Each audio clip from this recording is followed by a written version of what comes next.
Welcome to my podcast, All Things Agriculture. I'm your host, Eric Carey, and thank you for tuning in.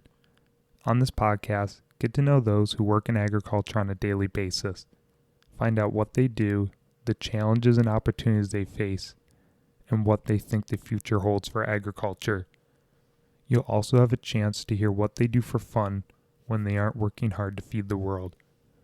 If you're watching on YouTube, please consider subscribing to my channel and leaving a thumbs up and a comment below. If you prefer the audio version, you can listen for free on Spotify, Google Podcasts, Apple Podcasts, Breaker, Pocket Casts, and Radio Public. And if you'd like to get in contact with me, please email me at allthingsagr@gmail.com. Thank you and enjoy the episode. Hi everyone, welcome back to All Things Agriculture Podcast. I'm your host Eric Carey, and I am pleased to introduce Bryant Stuttle. Bryant, thanks for coming over.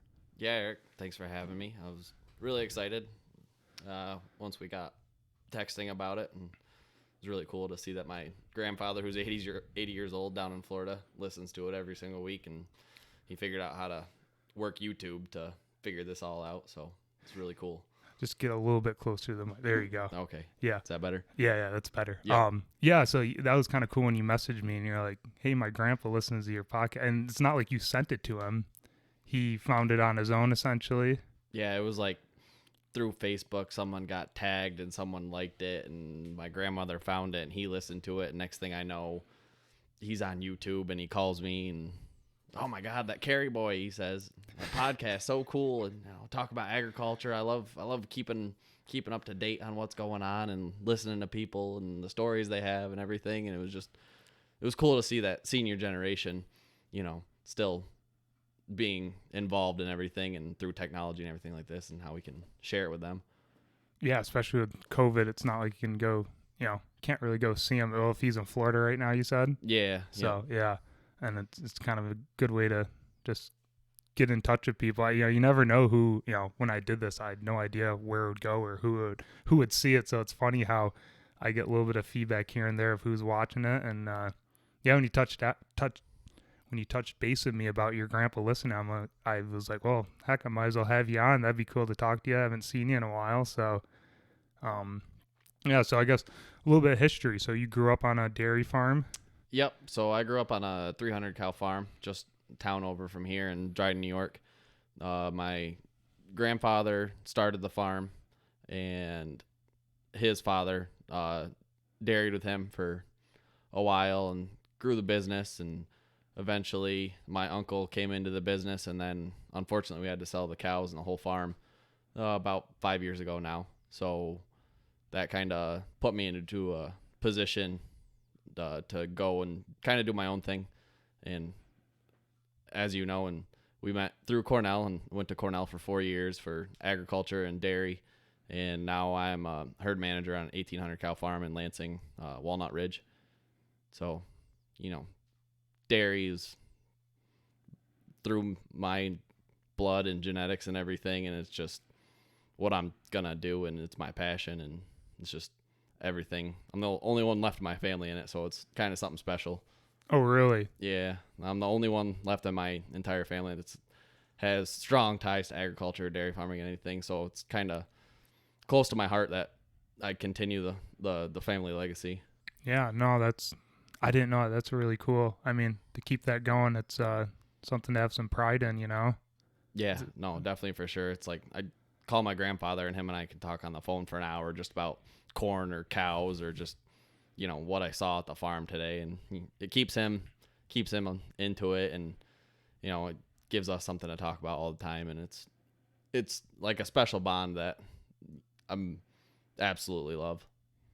Does your grandpa have any animals just himself, or is he completely any show or just for the fun of it, or is he's completely out? Him and I still kind of co-own some show cows together, about 10 right now. But for the most part, he's totally out of it. I do all the managing of the animals and the matings and everything with them. I don't personally have them at the farm I manage, but I am heavily involved with the day-to-day of like what kind of bull we want to breed them to, and if we want to take them to a show, or kind of where the future is headed in those genetics and everything.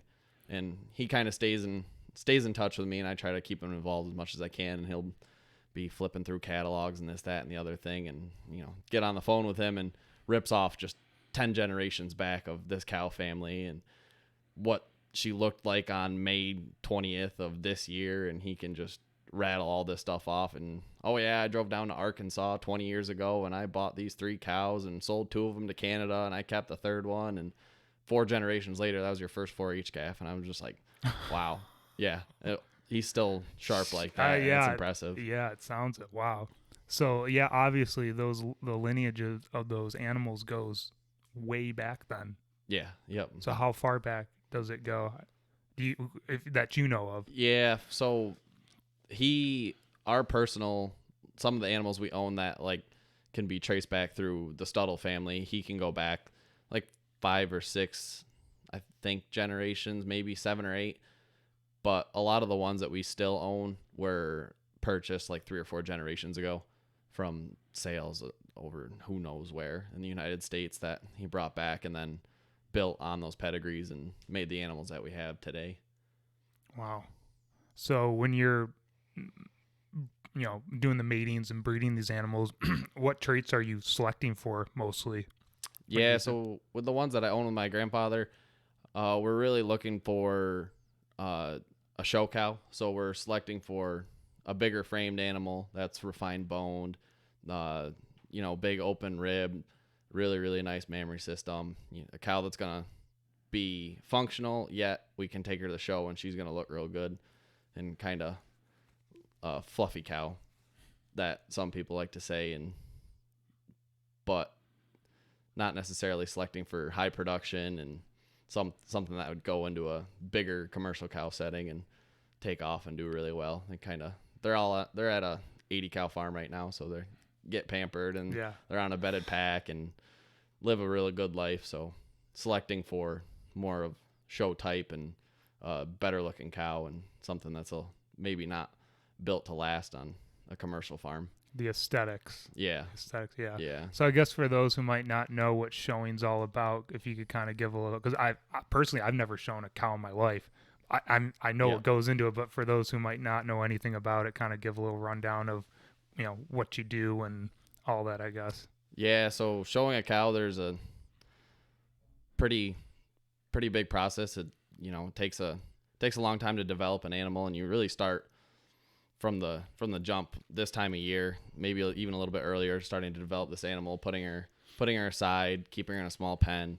You want to feed her a bunch of hay, high protein grain, so she's really putting on a lot of frame size, growing bigger and longer, and just trying to keep weight off of her, and so that she can develop into the spring. And then as time goes on, you need to start teaching her how to walk properly and all this other stuff so she can walk slow. And then as you get closer to the shows and everything, you want to start washing them every day so they get accustomed to that, and then they can grow a better coat and everything. And then you get them to the show, and you're there for about 3 to 5 days, depending on where you are, sometimes 2, if it's just like your small county fair. And you get there, you clip all their hair off of them, you wash them every single day. They're tied up, and they get all the water, all the hay they can have. They get grain on both ends of the day, and they're pretty much pampered. They're on like 6 to 8 inches of straw and sawdust and just this big fluffy pack every single time they go to the bathroom. You take it away so they don't get dirty, and pretty much 24 hours a day you're right behind that animal, making sure that she can look the best she can come show day. And then come show day, you wake up, you wash her first thing in the morning, and you take her back, and then before you go in the ring, you spray her up, make her all nice and shiny, and so she's looking her best. And the hair on the top, you blow it up and you spray some stuff in it so it makes it look like she's got a nice hard straight back, and fluff her tail up and shine her hooves right down to it, clean her ears out. Like every little detail that can make an animal look a little bit more presentable, you do it, and you get dressed up in all white and go into a ring with a smile on your face, and a judge will pick what cow's the best. Yeah, it's like a modeling show. Yeah, for cows. Yeah, it really is.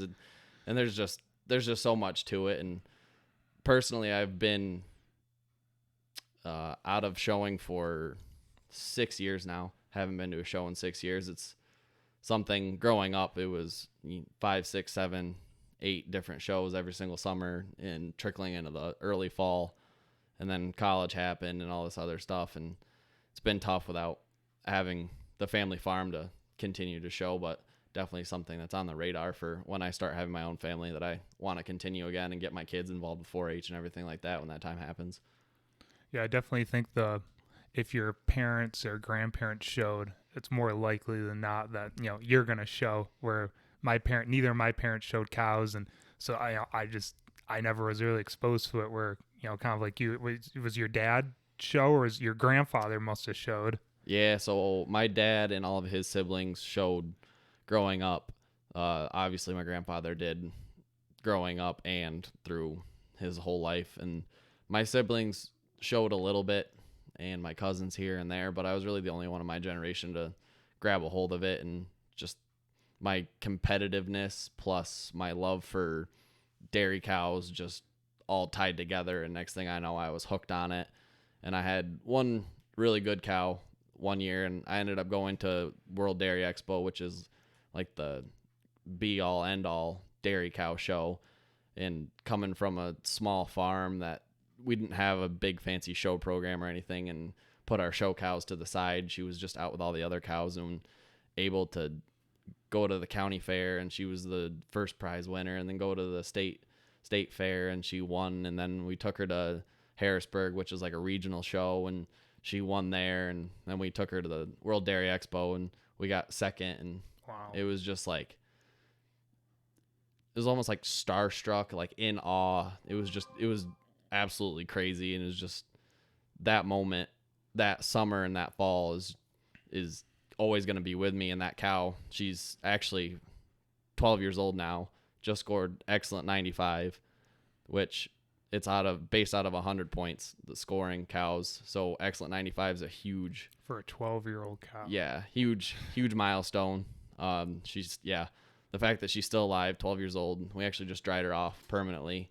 Okay. Yep. So she'll no longer have any more calves, and we're probably going to flush her pretty intensively here over the next couple, however long we can, and try to make more calves and get more daughters of her. And she's just probably the best cow that my family has ever bred and owned or been a part of. And the fact that it was like one of my first 4-H projects, and I showed her as a baby, and I showed her as a yearling, and I showed her as a 2-year-old, I showed her as a 3-year-old, 4-year-old, 5-year-old. So I showed her for 6-7 years right in a row, and every single year we went somewhere, and she did something spectacular. And it was just every time I was like, wow, this cow just keeps coming. You grew up with her, basically. You guys grew up together. Yeah. It's almost like a pet, Yeah, more or less. I wish she was friendly like a pet. She's still... Oh, she's stubborn and... She's a Jersey, so... Oh, yeah, that explains it. Makes sense, yeah. But, our herdswoman and her husband, they took me to all these shows, and they were heavy into show cow business too. And so they retain a part interest in that cow now, because they care for her, and they've paid a lot of dues with that animal. So, they were the ones that took me all over the countryside with this cow, and just, that was more people that has just got me to where I am today, and that cow to where she is today, and being able to say all the accolades that she accumulated over her show career, and now having a 12-year-old animal that we can permanently dry off and still make money off of her, because people will be interested in her daughters. So they still are. There's still interest. Like if you were to get embryos out of her, you would have, or you'd be able to sell them pretty easily, you think? Or yeah, we're hoping so. So we just flushed her for the first time about a month and a half ago now. So we've got a couple of pregnancies. So the plan is to kind of hang out and wait, and let her kind of just be a cow for a couple of months, and let her hang out in a low stress environment. And hopefully in the next couple, maybe in about a month or so, we'll do it again, hoping for some better results, and this past time was kind of towards the end of her lactation. She had a bad foot, and I didn't think it was the best time to do it. We didn't get great results, so kind of waiting and letting her chill out for a little while and get her back on a program and hopefully get some more pregnancies in 9 months and get some good babies. Yeah. Have you gotten any really good calves out of her previous to now that you've Nothing sold or showed? Never sold. The best one, I think her best daughter unfortunately died when she was real young, and I think she would have been easy one to show, but all of her daughters look just like her, and we're just trying to get a little bit more of a modern animal because as time goes on, what the judge looks for and what the dairy cow is kind of changes, and all of her calves and all of her daughters just look just like her. So they go and they're just like really good cows, but they don't have like that wow factor to be like, okay, we're taking you to shows, we're gonna haul you out. So we're hoping that using a little bit more of a flashy sire from what we used to use on her, we kind of use old school bulls on her, and I think we got what we bred for, and now we're kind of using a little bit more flashy up to the time bulls on her, and hopefully if we can get a nice calf out of her, and if we get a real good one, we probably won't sell her. We'll probably keep it and try to do, unless it's that good and there's big money on it. But we're kind of prideful people, and we'll probably keep her, and Yeah. I don't know. Money is what money is, but being able to say, wow, we bred that cow and we're taking her to the shows ourselves and doing everything is worth more, I think, to us than a big check. Yeah, I think, like you said, the whole just pride in I made that is kind of a cool thing to have, rather, like you said, money's cool, but at the same time being able to have that, go in the barn and be like, yeah, I bred her, I raised her, and right, she's a damn good looking animal. Absolutely. Well, that's kind of, you talking about flushing and stuff, I think that's one aspect of dairy farming people, well, non-dairy people might not understand, is the whole genetic component of dairy. I find it fascinating what we can do, and the sire selection, just how every year or essentially every month, the improvement in the genetics is unreal. I mean, you're talking about flushing, I guess. Maybe go into a little bit of detail about flushing and embryo transfer for people who don't have any idea what that is. Yeah. So right now we're doing a procedure called IVF. So pretty much go into the cow, super ovulator. So her ovaries are filled with oocytes, and they go in and they just pretty much suck the oocytes right off of her ovary. And then from there, they take them. So this cow gave 40 oocytes today. Fantastic. That's good. Yep. Then they put those oocytes in the petri dish, and then they try to fertilize them. So in the petri dish, they're trying to fertilize these, and then you might get 5, you might get 2, you might get 20. You never really know. But if you're somewhere in the ballpark, 5 to 10, you're doing pretty good. And then you take those, which are now embryos, and they're 7 days old. So you need to implant them into a heifer or cow that was in heat 7 days ago. So when she was on her cycle, you need to be 7 days past it. So she's lined up with how old that embryo is. And then you have to go, when you're putting the embryo in, you need to make sure she has a CL, corpus luteum, so all the hormones and the progesterone are all lined up for her to be able to maintain pregnancy. And then pretty much all you're trying to do is get the embryo as far up into the uterine horn as possible. And then you just place it there, and more or less at that point you cross your fingers and hopefully you did everything properly, and hope it attaches to the uterine wall and it starts. Yep. And then hopefully the more or less the surrogate mother can maintain that pregnancy and have the calf of our donor mother.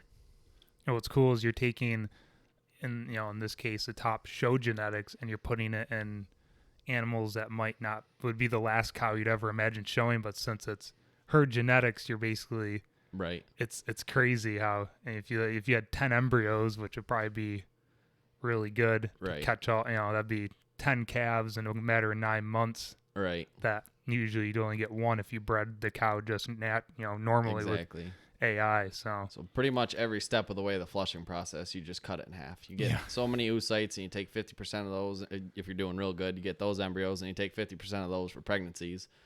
And now with sex semen and all that technology, you're 95 to 97% chance of having a female calf. So when it's all said and done, if you end up with 3 live females, 5 live females from one flush, you're pretty ecstatic and doing pretty good. do you do genomic, like do a hair pull right there when they're babies? So with these show calves, we don't. But at the farm I manage, we're genomically testing every single calf that hits the ground. And Oh, wow. yeah.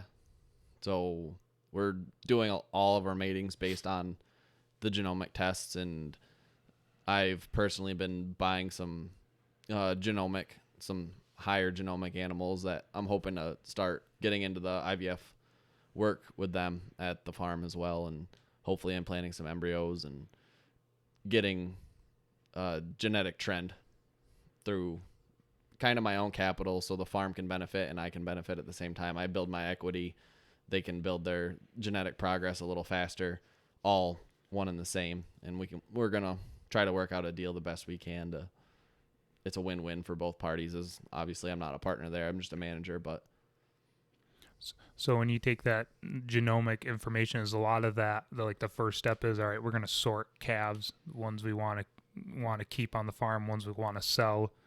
With that genomic, basically the lower tier genomic animals that come back, you aren't going to keep, sort of deal, and then yeah. So when we first started doing it, I started at the farm in the summer of 17, and we just had heifers out the wazoo. Our heifer pens were over full, our heifer growers were over full, and we were looking at our projections, and it was just like, we have too many heifers, and we were kind of sitting on it, and plans for a new barn were puttering out and all this other stuff. So we were trying to figure out our best avenue to try to get rid of heifers, and Zoetis did a real good job selling us on genomics, and it's something obviously that I knew about and I buy into, and I think it's the best system to use. And we went through and genomic tested all of our heifers 12 months and younger, and we sold 150 once all those results got back of just our lowest genomic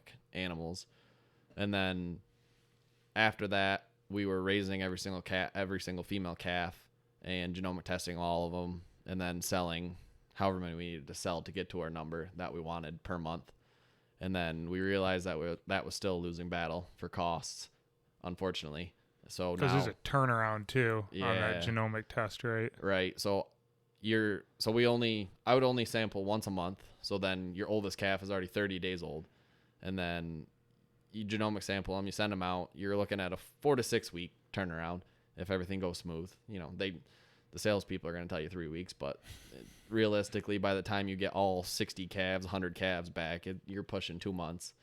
And then you've got calves that are still on milk. You got calves that are transitioning. You got calves that are transitioning on TMR. Then you call someone to buy them, and they're like, "Yeah, I want them all on TMR." So now you got to wait another. So we were raising these calves until they're 6 months old. Yeah. And I was just like, you got $750, $800 into this calf, and they come and buy them for $300. Yeah. And yeah. I was like, we're just losing so much money on this. And so now I base it off of parent average net merit and take just our best cows that were bred to our best bulls. And for the course of the month, I shoot for raising 60 of our best calves, and sometimes a little over, sometimes a little under. But at the end of the year, it pencils out pretty close. I think for the past year, I was like 20 calves over what I wanted to raise, and I just went through my heifer pens and got rid of some lower end ones and everything, and called it good. Yeah, we've been doing the same. Well, not quite to the extent you guys have, but we've been doing the whole just culling down of heifers that you don't need, because when I came home, we had more heifers than we needed, and we were growing some at the time, and we basically hit our point where we want to be, and so we only need 8 calves a month. And imagine that. Sign me up for that. The problem is we'll freshen in like 30 to 35 animals a month, and so I do all the breeding. So the top 40% of our cow herd is conventional, dairy, and then the 60%. The bottom 60% of the dairy herd is Angus. Yep. And then heifers are just all conventional. And that's supposed to bring out 8 to 9 calves. Well, it's higher than that usually. Yeah.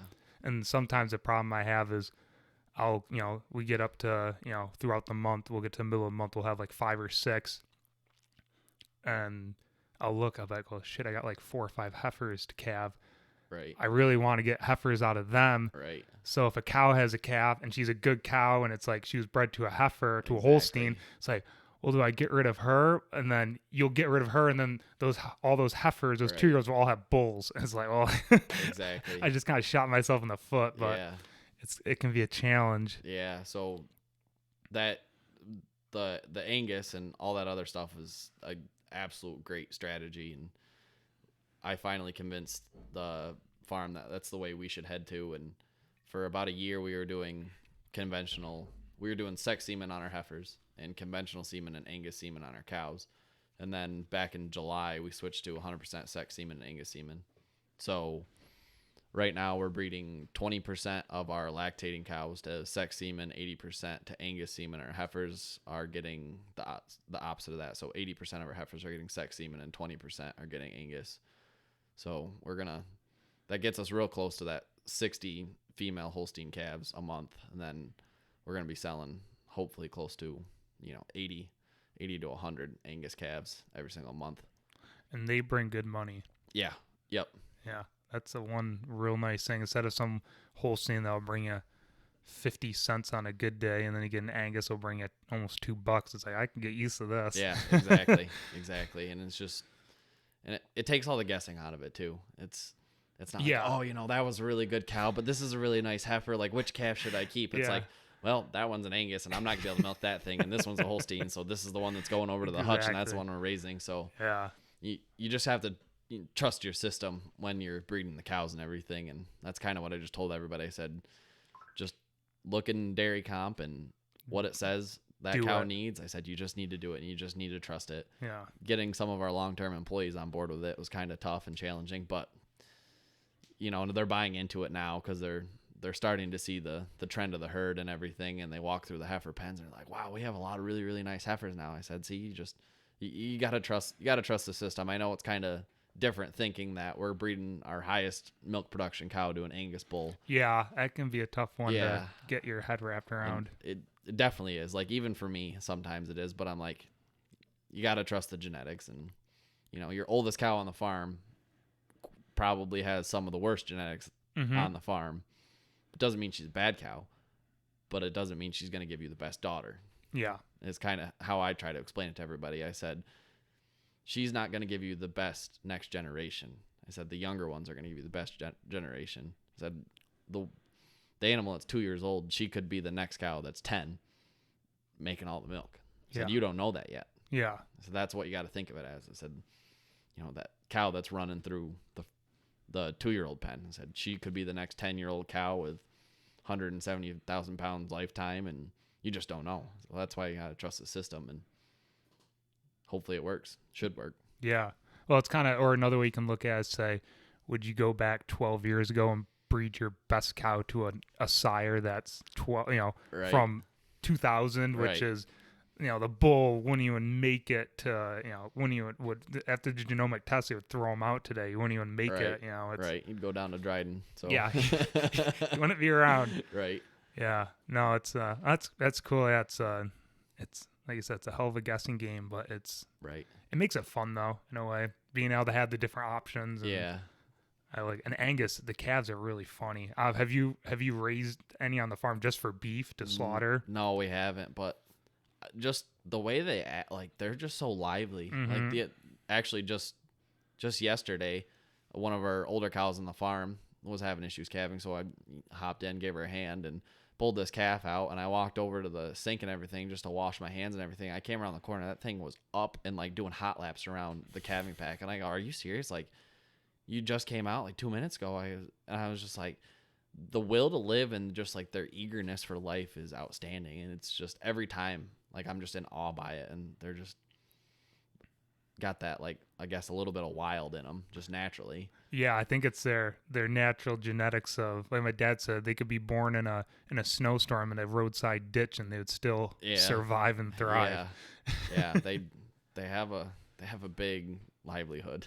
That's for sure. And it's amazing how, like, you know, you'll have a Holstein born, you'll pick it up and take it to the calf barn or whatever, and then you pick up that Angus and it's like a tank. Oh, I know. It's so much bigger bodied and stocky. I know. It's unreal. I just love how, like, for calving, they're so much bigger, but these animals are just like no problem at all. Like, they just spit them right out, and it's like, wow, and that's a 120-pound calf, and like the small cow is like, yeah, no problem, got it. Yeah. So we don't do any heifer. You don't have any issues on the 2-year-olds calving the Angus in at all. No. That's good. Just like the normal amount as you would with the Holstein, and you know, trying to raise a big heifer calves in around 1,400 pounds. So just goes about her business, and just like anything else. And we probably only pull maybe less than 5 calves a month altogether on the farm, and we kind of have a no pull policy and let her do her own thing unless really she needs help. Yeah. So how many calves did you freshen a month there at Walnut? So at peak we're like 200, 215 a month, and then at our lull we're down to like 130, 140. So somewhere like 150 to 170 on average each month. So when things fly, boy, they're flying. Like 200 some odd calves a month, like any given day we got 10, 12 freshening, and it's just like, oh my God. And the calf guys out in the hutches are super busy, and the maternity guys are super busy, and I'm just like, my head's spinning because I'm trying to keep track of everything and everyone, and I'm just like, oh boy, come on. Like, just try to keep everyone motivated to keep doing a good job. And I know it's kind of stressful, but after a couple weeks it'll kind of slow down and die down, and we'll get through it, and then there'll be a lull and pick back up. Yeah, you got to enjoy the lulls when they come, especially for you. Oh, I know. What would a lull be like? Have you had like a day where you haven't had a calf? Actually, this week we went 48 hours without any fresh cows. Wow. And I was getting real nervous. Like, we hit like 24 hours, and I was like, oh, this is awesome. Everyone's getting a good break. And then the next day I come into work, and I'm going about my day, and all of a sudden I walk over to maternity, and I go, still nothing fresh. Like, walk through the pre-fresh group and everything, and I'm like, seriously? I'm like, this isn't a good sign. I said, this is just, the next couple of days are gonna be just busy, guys. I was like, be ready. I like told my maternity guys, I go, it's coming. I said, because there's a lot of animals due, and we didn't have anything for 2 days, so be ready. Yeah. And sure enough, we had like 10 fresh yesterday, but they were pretty spread out through the day, and they do a real good job, and it's just, everyone's kind of just used to it at this point, and we've gotten bigger. We've added about 500 cows in the 4 years I've been there. So how many are you guys up to milking? We're up to milking around 1,600 now, 1,800 total. Okay. Yep. So when I started, we were about 1,300, 1,400. Yeah, and with and you guys have a rotary. The rotary pie is pretty cool. Yeah. I've seen it a couple times. Those things are awesome. Yeah, we have a 60 stall rotary, and I think it's the best way to milk cows, really. If you can get everyone to buy into the system, and it takes a while to get employees used to it, and you have to stand still and not move with the parlor. And yeah, because the parlor is physically basically going around like a carousel. Yeah. I always thought it was, with the whole prep lag timing you can be exact because you just place someone wherever. Yeah. You want 90-second lag time? All right, you stand here because that's 90 seconds right on the dot, and you can hit. Yeah, so we hit right on. We shoot for 115 to 120, so we're right there every single time, and that's like my first training point when we have a new employee. And I'm just like, this is where you need to stand, and I explain to him like oxytocin and milk letdowns and all this other stuff. And then after the first 2 days when he's not listening to me, and it's like, all right, pull him up to the office, and I show him like my reports I generate, and I show him the cameras and everything. I'm like, hey, listen, like, I explained to you it's important. You're not doing it. And here I can see it.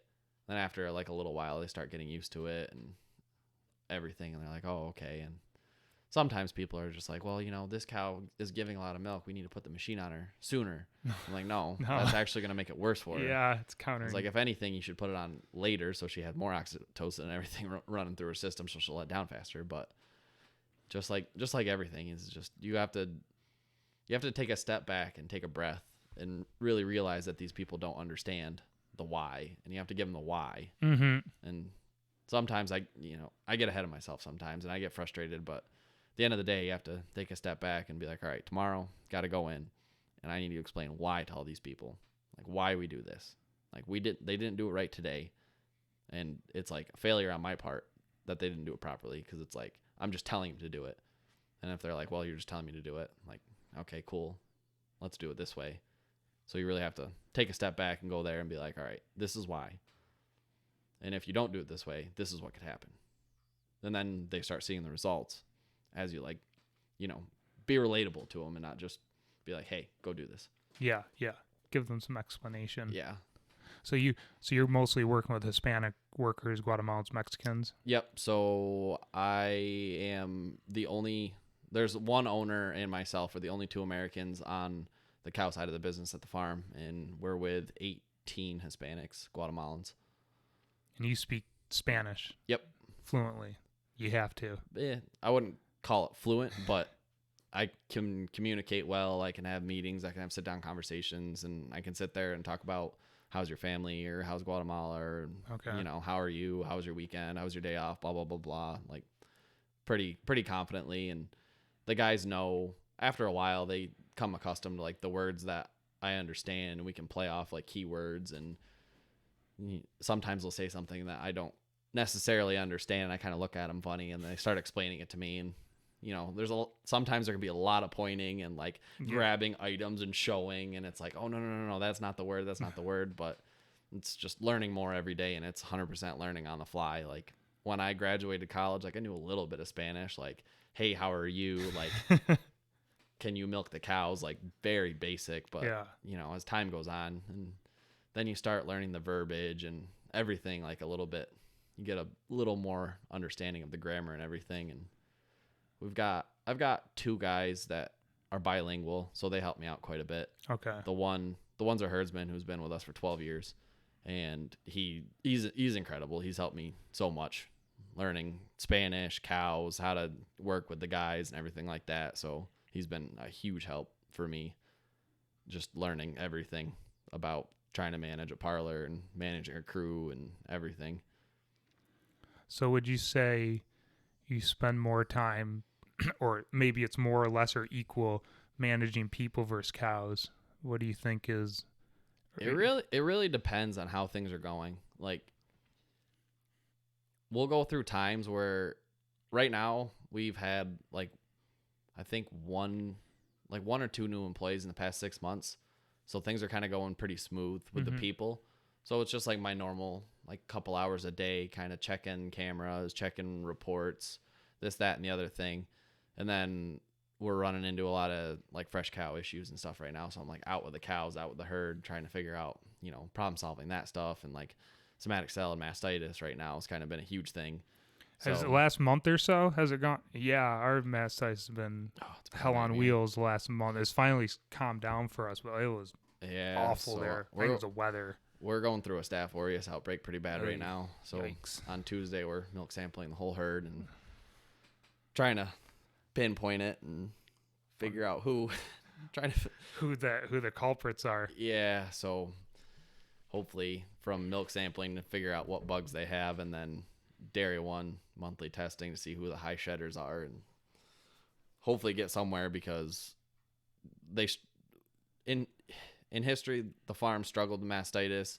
Then I came on board, which added another manager, which really needed as they grew. They didn't add another manager, so they really needed a second person there to just oversee the people, the cows. Just small details get missed when you have that many people and that many cows, and really only one person responsible for it. So you had that second person in and could kind of divide and conquer. So we got really, really good, and somatic cell around 120, 130 for a while, about 18 months. That's good. Like August would always nick us, and we'd get like 155, 160. But we were cruising, and all of a sudden, like 3 months ago, it was like started ticking up. And I was like, whatever. We're adding cows, and we haven't built a barn yet, so we're just overcrowded a little bit.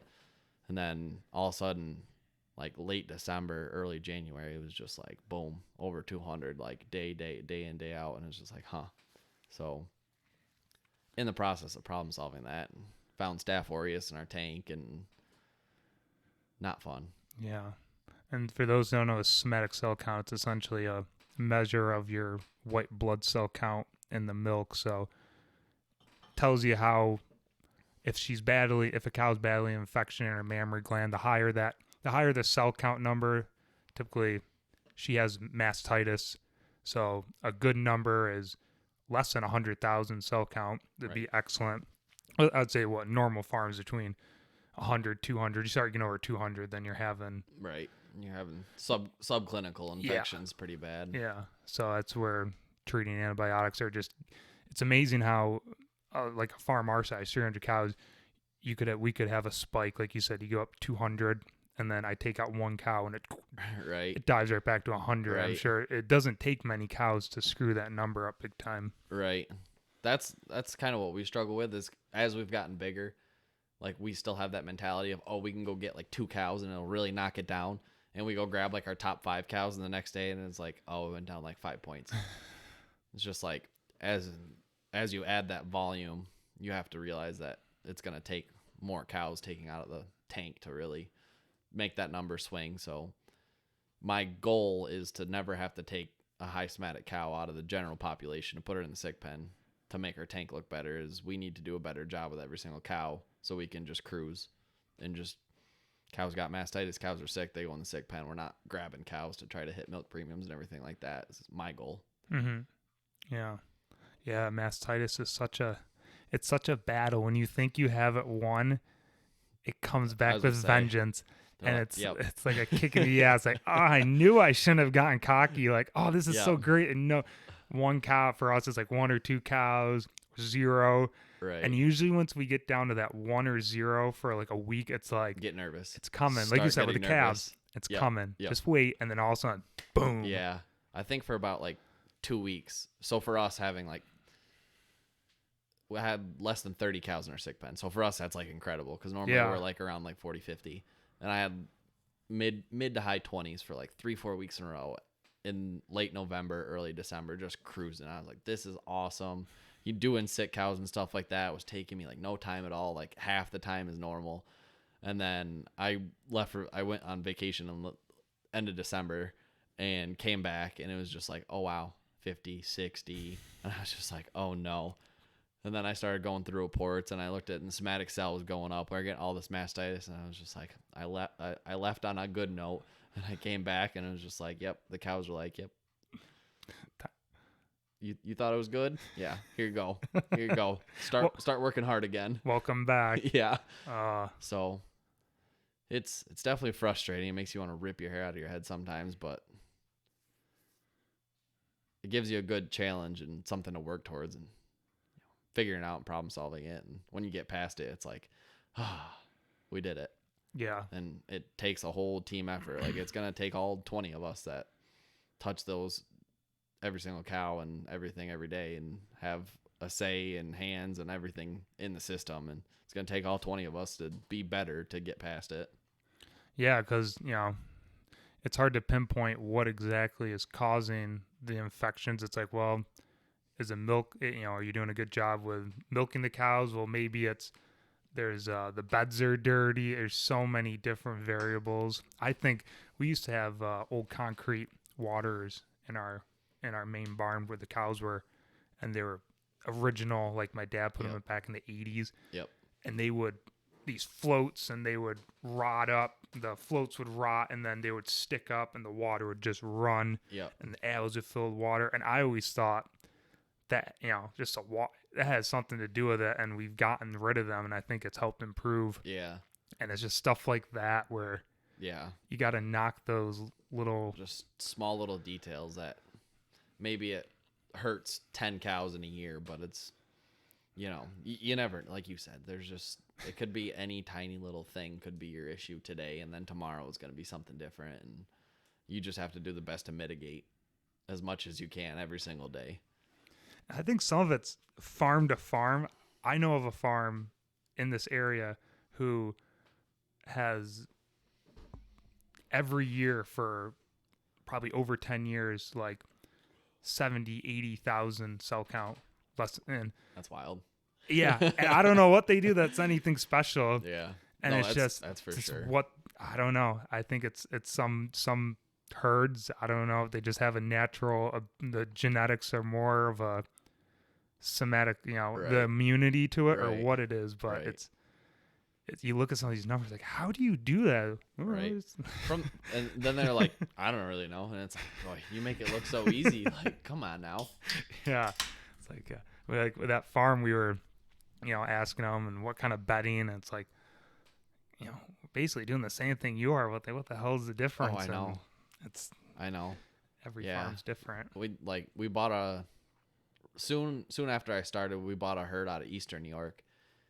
Went there and it was just concrete with no bedding. Haven't seen a hoof trimmer in a while, and it was just like the cow, and they were like good solid cows, and it's just like, wow. And they're making 90 pounds of milk, and you're like, what?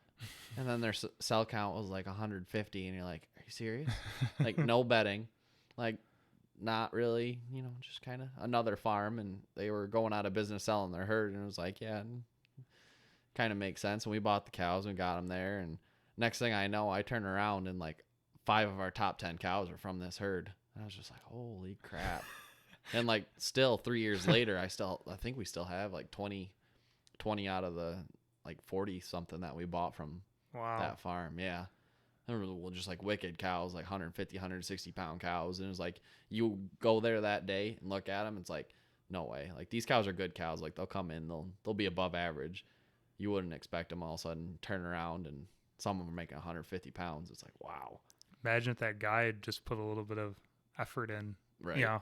They were just like heavy, like loved sitting in a tractor seat. Like, let's go put up just incredible forage for the cows. But they really needed someone that was like, oh, I love cows. I'd, be in the barn every single day with the animals. And they were more of want to go chop corn, put up hay, and stuff like that. They needed the other side of the... Yeah, there's a balance to it. Definitely. Like there is with everything. Like, you need great cow people and you need great crop people if you're going to go anywhere. Yeah. Yeah. Because if you don't have the good feed, then you aren't going to make them... Exactly. It's a balance. Big 100%. time. And, I mean, luckily for us, we're small enough where I'm the herd guy and I help with the crops. Right. So, you have that skin in the game of both sides where... we have our full-time employee, Chris, and he realizes that, hey, we get good crops, we'll get more milk, and my dad. So it's the three of us. And, some farms, I wonder if it's a struggle where if you have the crop crew, they're doing their thing, they're trying to get done, but they might not see the incentive of, hey, we got to get this done now. So, because it's going to be better forage, but it's, yeah. Yeah. I think that's one of the biggest strengths of Walnut Ridge is the fact that our crop crew does such a fantastic job putting out quality forage, like every single year. And it's like we get done with like fall and corn and everything, and it's like we sit back and I'm just like, wow, you guys set us up for a good year. Like every single year in out, like since I've been there, it was just like, wow, like they'll just like hammer down and work till midnight just to get the hay done so they don't have to come back in tomorrow and wait like another day on it or something like that. And when corn's going, it's like those guys are pulling in at like 5, 6 in the morning, and they don't go home until 11, 10, 11 o'clock. And it's just like, just hammer down for 14, 20 days straight. And it's like just nonstop. And it's, like you said, it's like, you got to have both sides. And those guys just put up great forage for us and really make my life a lot easier sometimes. When you have quality forage, you can sit there and it's like one thing that you can just check off the box and be like, all right, don't really have to worry about that too much. And it's like they bust their butt, they do a real good job with everything, and it's money in the bank. Yeah. Because I mean, Walnut, you guys have a unbelievable, just the herd production is unbelievable that you guys have. We struggled as of late, but rolling for if you look back like the past 15 years, we were always high production as whatever benchmark you want to put it. Like when I started, we were making over 100 pounds. So, yep. Wow. Average 100 pounds per cow per day milk. Yep. Wow. Yeah, and we were doing that on like, I think somewhere around like 3.728 3.7 butter, so 3.7% butter fat and like 2.8% milk protein, somewhere in that ballpark on 100 pounds. So and that was right in the middle of July, so right in the heat of the summer. Yeah. Well, that should be their low time, right? Yeah, exactly. So wow. I mean, that was one of the reasons I went to that farm, is like I wanted to go somewhere where it's like we're gonna make a lot of milk, and we're gonna have really good cows, and they've always had really good genetics, and they've always had really good cow people, so you have really nice looking cows, plus they're making a lot of milk. And that was kind of something that was important to me, coming from a farm that really bred for genetics, as we were talking about earlier, that like I can walk through the herd, I'm like, wow, that's a wicked good cow. Like every single day, like I'll just like watch the cows get milked. I'm like, boy, there's some really good cows in this herd. Like that's just the stuff that just gets me so excited to just like work there and like get up every single morning and stuff like that. I'm like, just like, boy, these are really good cows. It's just like my personal little tick that just like gets me excited about dairy farming. Like we were saying earlier, it's that pride factor of, you're managing them, and right. when those cows are cranking milk, it's, it's kind of what's the word? It's kind of like almost like patting yourself on the back, like, just like. Right. Yeah, it kind of is. It kind of is. Stroking your ego a little. Right. But no, there's nothing wrong with it. I find cows, they can sometimes drive you absolutely nuts, but lots of times absolutely. They're unbelievable creatures, definitely. Oh, I know. Just like what they can do is just like mind blowing sometimes. And the durability. Oh, absolutely. Like if people realize like you can perform a surgery in a non-sterile environment, like just in a barn, you can cut her side open, do surgery on her, sew her back up, give her some Polyflex antibiotic for a week, right, and she'll be fine. Right, and be totally unbothered for it. Maybe throw a fever like one day. Yeah, and she'll be out and she'll be down and out for 2-3 days, and she's back. We'd be dead if you just cut us open like that in a barn. The infection would kill us in about the amount of like dust and everything that's just like floating around, like it's unreal. Yeah, like because the air is always like stirring, like especially in the middle of the summer when the fans. You turn the fans off and everything, but it's like, all right, so there's nothing directly blowing into it, but all that stuff's still blowing in the air and everything. Like, yeah. And then it's just like, oh, okay. 5 days later, okay, you go back out to general population girl, and 2 months later, you look at her and it's like, wow, you're making 120 pounds of milk right now. Like, sweet. She's just and she still has the stitches. You take the sutures out, and she's got that scar there. And like you said, it's a month later. You wouldn't even not even a month. You would have no idea she'd been surgery performed on her. She's just going about her life. Yeah, she's like, hey guys. Yeah, making 120 pounds. Yeah. Jeez. So I guess to kind of switch over a little bit from the old dairy talk to, I guess, a little bit more about you. So I like to ask everyone that comes on, if you didn't do dairy, if you didn't grow up on a farm, what do you think you would do? Something with math. Okay. Loved math growing up. I don't know if I would be an accountant, or I really could see myself being like a math teacher, something like that. A lot of, like, my aunt is a teacher, my brother's a teacher, my father was a teacher, my other aunt is a teacher. So there's a lot of teachers in my family, and I think that it's something I could really grasp and get a hold of. And it's kind of similar to managing a parlor crew, teaching a bunch of kids, more or less. Yeah, because they don't know anything about what they're doing usually when they show up. Exactly. And I absolutely love math and everything like that. Like, I took calculus for fun at Cornell. Like, really? I didn't know that. Yeah. My freshman fall, I took calculus 1 just for fun. Yeah, and it was like one of those things, and I took it and I kind of just blew it off too, and I got like a B in the class. Like, I stopped going, like, this isn't great, but I stopped I stopped going to class and everything like that. And and it was just, for whatever reason, my brain just gets math and numbers and everything like that. And I think math teacher, accountant, something along those lines.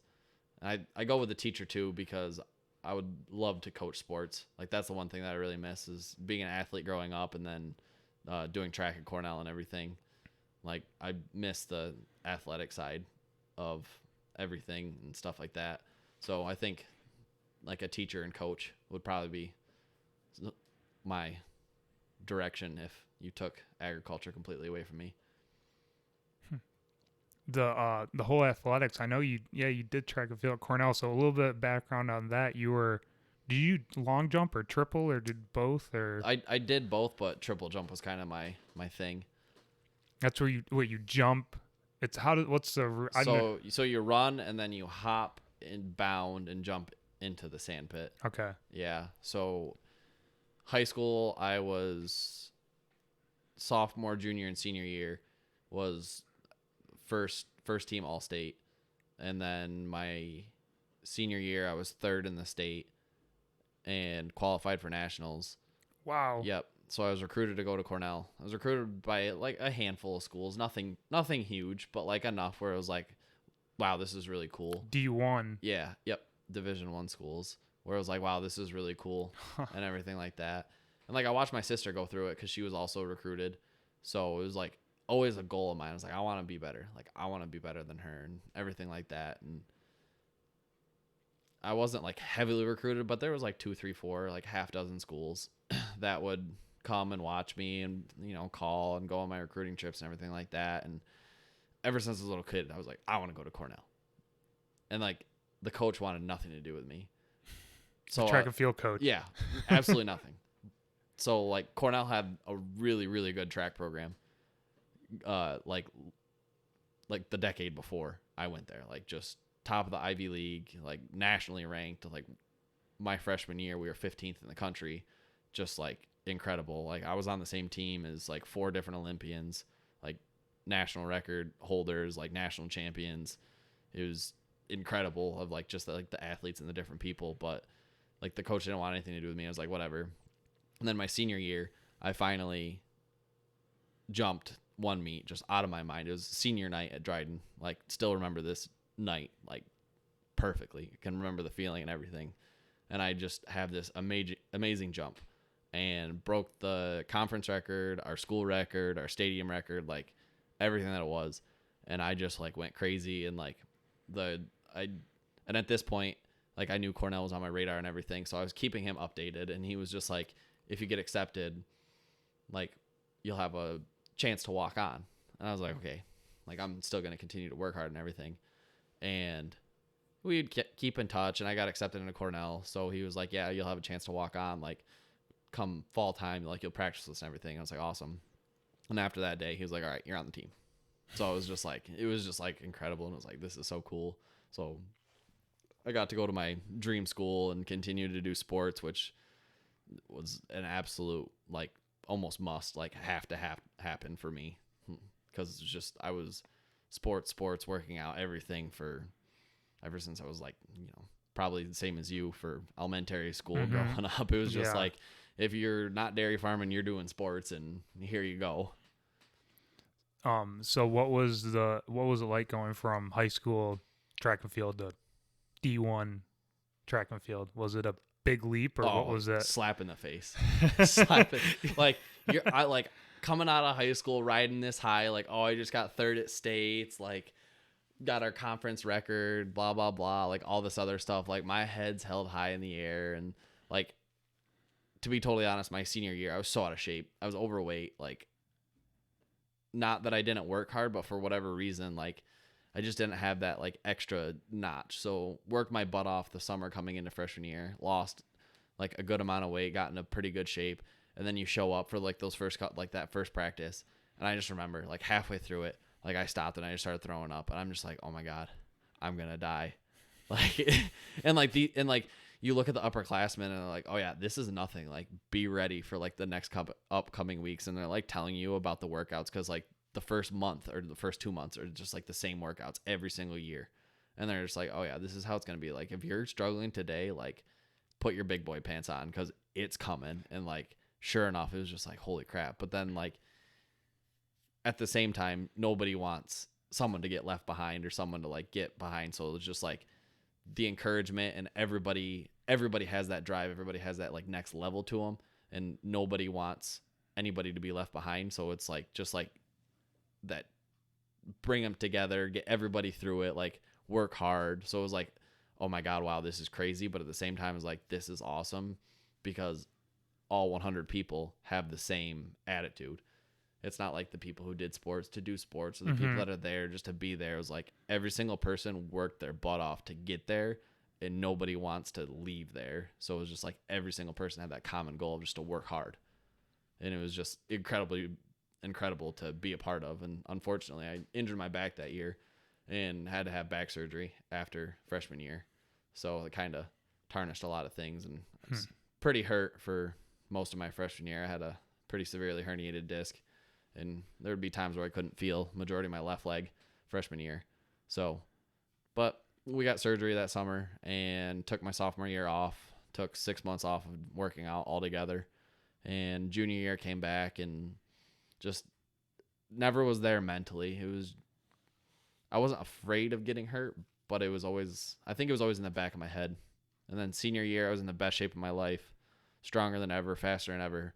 And it was just come time to compete. It was just kind of like, meh.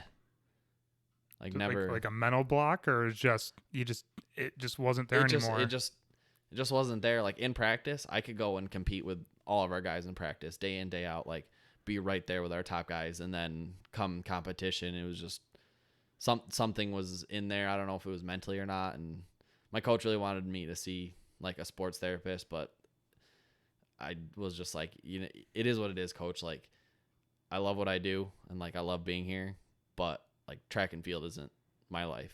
Like this isn't like after this year, like track and field is unfortunately over.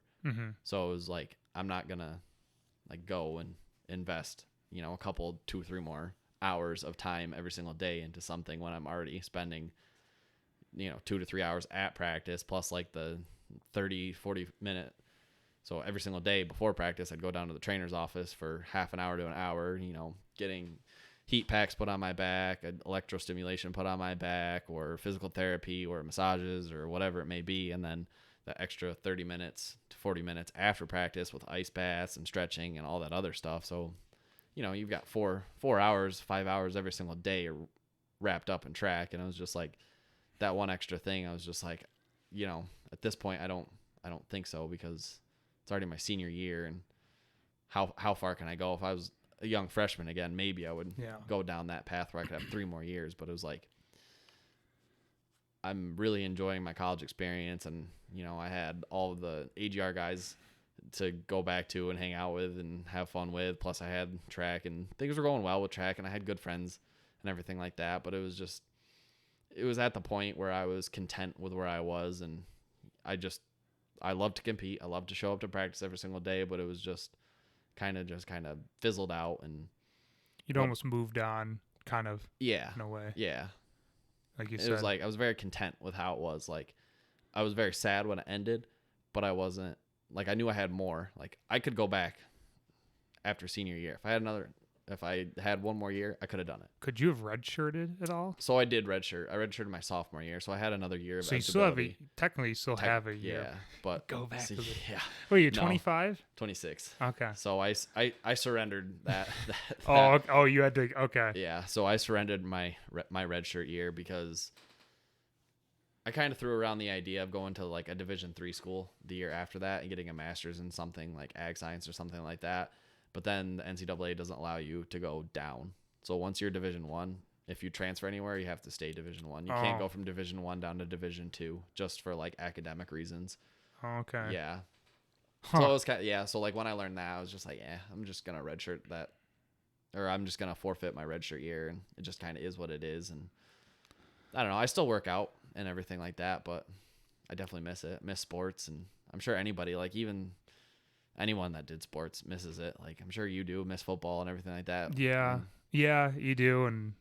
But like, I work out a couple times a week. Exactly. And it's that bug that's in you, and you just got to keep it happy, I guess, Exactly. In some way, somehow. Exactly. Like I'll catch myself sometimes like running across the farm, like from our parlor. Like yesterday, I was like at our parlor, and I left my farm vehicle over at the shop for whatever reason. I just like got busy, bounced around from place to place, and I was like, well, and I just like ran like from our parlor to the shop, which is, I don't know, maybe a quarter of a mile or something like that. Maybe not even that far, but it was just like, everyone's like, why are you running? I was like, I don't know, feel like it.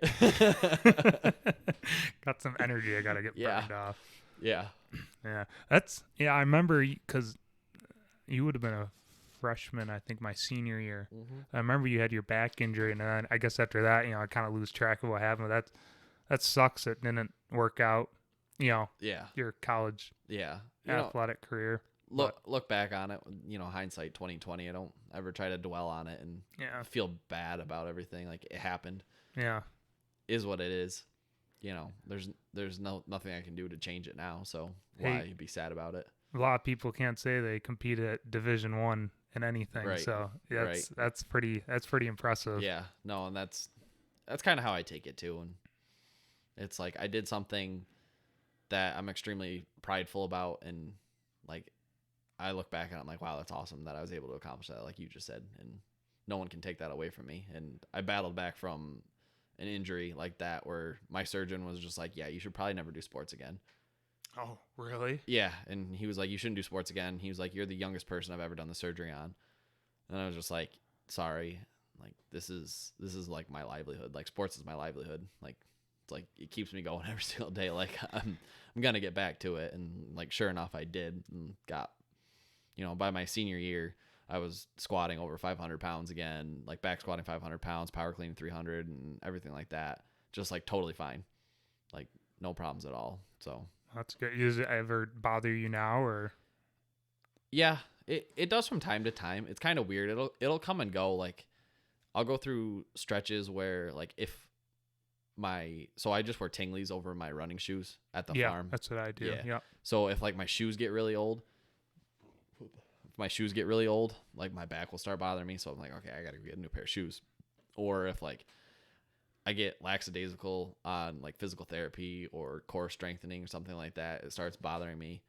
And I gained a little bit of weight the first year after graduation because I just like totally stopped working out, didn't do anything, and like gained a little bit of weight. And I was just like, all right, this has got to come to an end.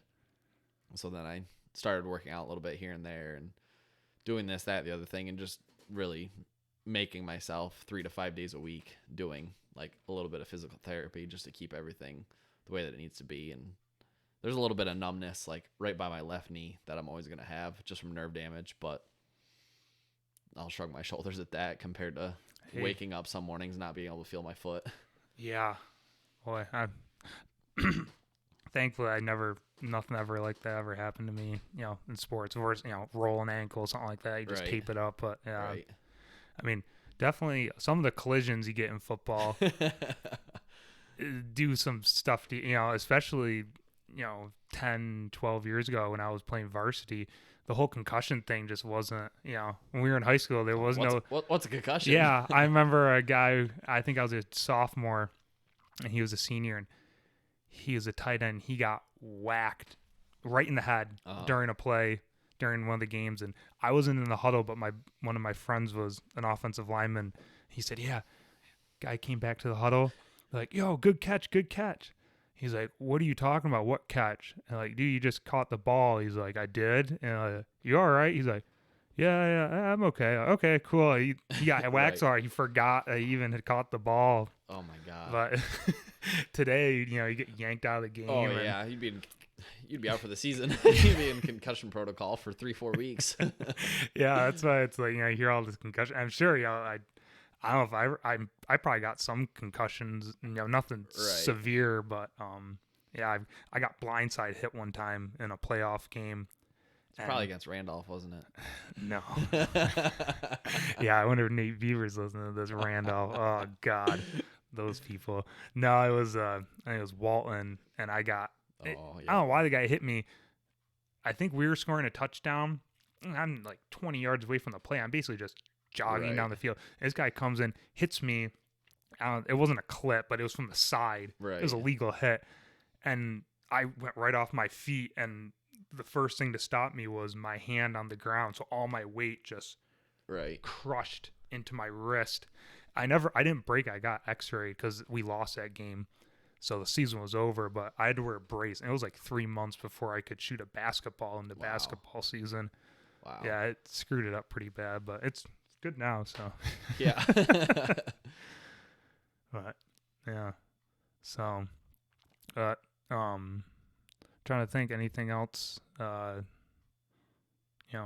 you like to do hobby wise, or, I'm sure you're working, between just working out and working on the farm. Right. That's probably the majority of your day, isn't it? Yeah, pretty much. But I don't know. I guess like most farm people, you drive around the countryside and see who's chopping corn, and drive past farms and see what it is. And friends from college that are still in the area, and kids that I graduated with, they're graduating around me. Like obviously, you and I overlap for a year, and then my best friend from college, Clyde, there lives right around the corner, and then we got a couple guys up at Lincoln Dairy there in Auburn, Chris Sweeney and Ben Dye, that we'll hang out with here and there. And got Tyler over there, and got Austin now, and there's just all these other guys, and whatever comes up and It's a good area. Yeah, you can go visit friends and do this and that and whatever it may be. I don't Meet at the Juneau Hotel for a beer. I don't know. I don't know about that. We walked in there one time, and whoo, crowd in there. Shoes are optional. I think most clothes are optional too. One night I was there. Pat Redmond, there's a couple of us went with Pat Redmond one night, and he's like, "You don't stay at the Juneau Hotel after 10 p.m. You get out of there." I'm like, "What are you talking about?" I'm not gonna say what happened, but 10 p.m. rolled around, and like within 5 minutes, some very weird things went down. Yeah, I've heard some stories, and I'll never want to get myself caught up in any of those. Yeah, you're best off just going home by that point. Yeah, but this past weekend, it was Clyde's girlfriend threw him a surprise birthday, so a bunch of like Andy Kloos and Colleen came out, Nate Beaver and his girlfriend came out. Grant drove all the way out from Michigan. So really, oh yeah. So wow, we had a pretty good time with that, and it was just like hanging out with guys and whatever it may be, if I'm playing cards or shooting clay pigeons, whatever comes up. Like I'm down to do whatever. Yeah, like, let's just hang out and be with people and not sit by ourselves and do whatever comes up. Like I'm fine with doing whatever, like hanging out, going outside, riding sleds or side by side, or whatever it may be. Do you hunt at all? No, I do not. No, me neither. Yeah, nothing against it, just I don't never got into it. I don't have the patience for it. I can't sit still. like if I'm waking up and having coffee, I'm not gonna go sit in a tree stand. Like, like I better be at the farm or like going for a jog, like something. Like I'm not waking up to go sit still for 6 hours. I always tell people too, it's like if I have to get up and be out in the cold and snow every day on the farm, why am I gonna take a morning if I don't have to be out there to sit in a tree stand and freeze my ass off? Like, I'm not gonna do that. But exactly. Like I know enough people that'll hunt. That'll be like, "Hey man, you want some venison?" I'll be like, "Yeah, sure." yeah.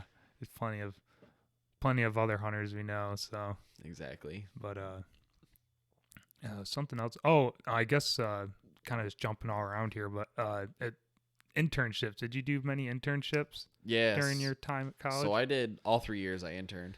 So freshman year, I interned at Dykeman Farms in Fultonville. They're about, when I was there, 1,200 cows. Cornell people. Kind of, it was like last minute. Towards the end of my freshman year, all of a sudden people like talking about where they were going for internships, and I was like, wait, what? Internships? And they're like, oh yeah. Like, and then I went and like talked with Van Amberg, and he was like, yeah, you should do an internship. I'm like, this was like a month before the end of the semester, like a month before finals week. And I was just like, all right, like find me something. And then this one came about, and it was good because it was my first like large farm exposure.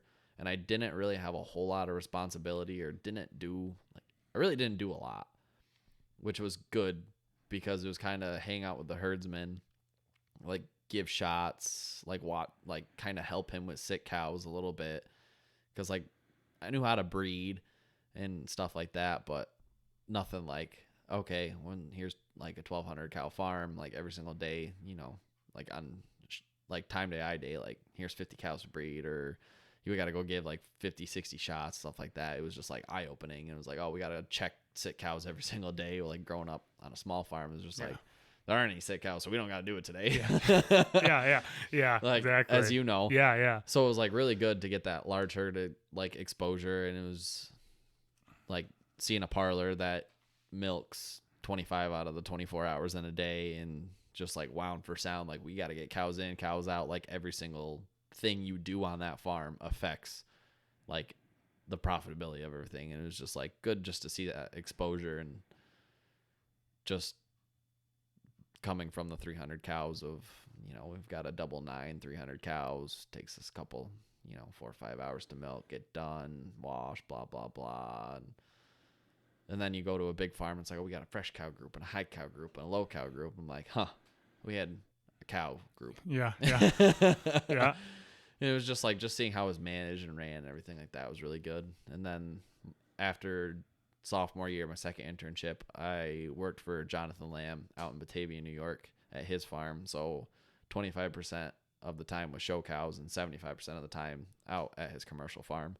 Again, doing herd work, bottling, shots, fresh cows, mastitis cows, pen moves, vet check, just the day-to-day management of the dairy, and then go down to the show cow barn and wash and clip a little bit here and there and odd jobs once in a while.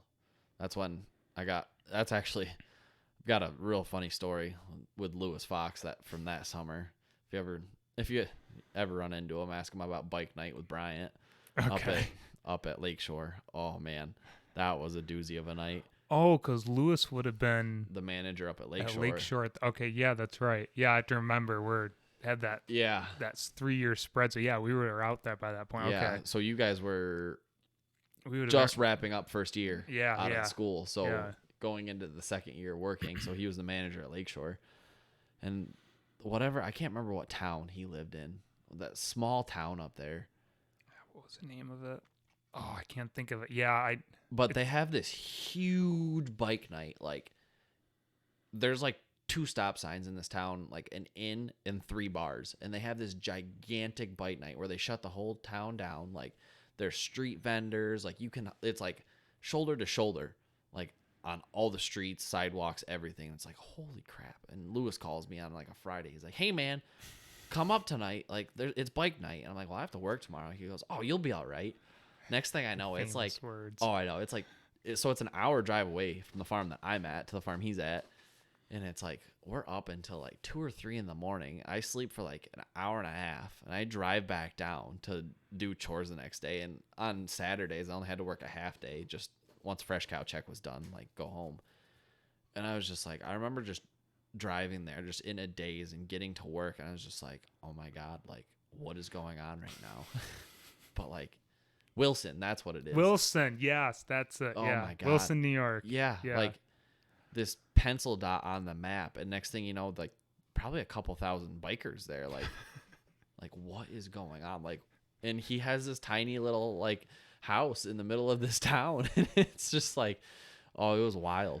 Yeah, it was a wild night. It was so much fun, but it was just like looking back on it, it was like, what in the world? Like to be 20 years old again, just like whatever, here we go. Be able to get up that next day and go. Like no hesitation either. It's not like, oh God. Yeah, now it'd be like, oh man. I would go to work like 2 days after if I did something like that now. You feel the effect for multiple days now. That's what I feel. I know. And then after working for Jonathan, I went and worked for the Hall family in Vermont at Fairmont. Yeah, and that was just like absolute incredible. Like work with Ricky Hall every single day and work for Tucker.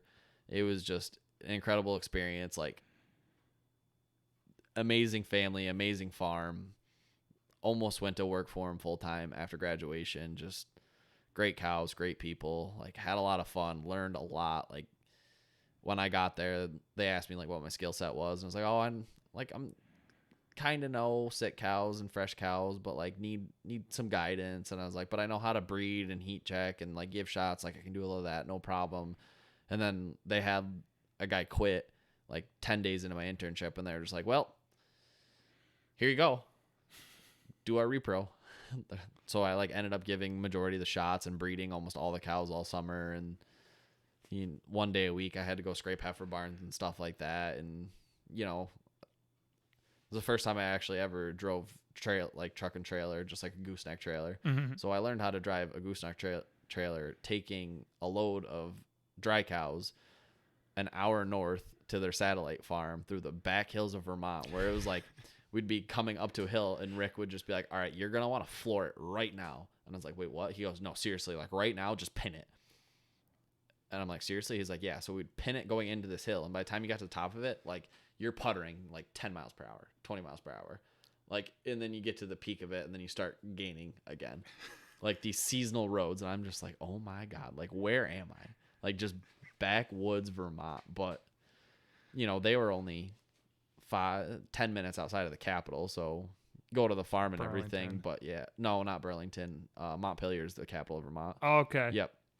So they're in East Montpelier, and so we'd go to Montpelier, and there was a couple bars and stuff like that, and we drove out to Saratoga one night in New York for the National Holstein Convention, and like party down there with those guys, and just so much fun. Like Rick just gave me a super fun summer and everything like that, and we milked their genetic barn. They had they bought 100 cow tie stall where they put all like their big show cows and genetic animals in. So once a week we'd do those chores, and it was like 3 a.m. and for whatever reason he and I thought it would be a good idea to go to the bar like every single night before that, and just like have to wake up at 3 to go milk those cows. And there'd be some nights where we'd roll in at like 1:30 and just be like, oh my God, like what are we doing? But yeah, no, the Hall family, absolutely amazing to work for. Just like great people and great cows. And yeah, Ricky's a fun guy. Yeah, him and I still keep in touch from time to time. We'll catch up and everything. And yeah, it was a lot of fun that summer, and just learned a lot, had a great time. And I was like, if this is the industry I'm going into, like I can definitely get down with it. Like just people are like, yeah, let's work hard, but have fun and just, you know, get it done. Yeah, no, that's definitely the nice thing about, I think, agriculture in general. You have that balance of when it's time to work and get crap done, like you get it done, but at the same time, people are right. They want to go out and drink a beer and have a good time. Exactly. Too. You have that good balance. So yeah, that work-life balance that everyone says. Yeah. And sometimes the work is more than the fun, but right.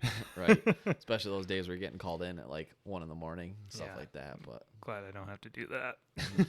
It's not fun. Trust me, it's not fun. Anyway, is there anything else you want to talk about, or you? I don't know. I'm gonna say anything else you want to cover? I'm fine with whatever. I think we hit a lot of good points, and kind of bounced everywhere, but hey, that's what it's about, man. You don't know where it's gonna go. Like exactly. I tell people, this is unscripted. I don't edit this. It's just right. What you see what you hear and what you see is exactly what we do. So right. Kind of makes it. I think it's more authentic that way, because you're gonna screw up in the way you say things, or you mispronounce stuff, or you have a moment where there's just silence because you're trying to think of the word to say. It's like that's just exactly. You didn't come up with the right words that you wanted. Something was in your head. It's amazing how you know what you want to say and then it just doesn't come out of your mouth. There was definitely a couple of times where I was like, oh, crap. But hey, like, whatever. I don't care. Yeah. It is what it is. Exactly. And what I found is kind of neat about this is when you get to listen to yourself, like if you listen to this conversation once I publish it, you'll pick up on cues of ways you speak and you had no idea. I had no idea I spoke like that. Like I say the same words over and over again. It's kind of like, all right, I need to expand my vocabulary, so I'm not just saying the same stuff. Should have taken that public speaking class at Cornell. Yeah. Yeah. Yeah. But no. Well, thanks for coming on, Bryant. Oh, thanks for having me. I had a great time. Oh yeah, absolutely. It's always great catching up with guys. Yeah, definitely. So, but anyway, thanks for watching and listening in, and see you in the next episode. Thanks for having me. Definitely.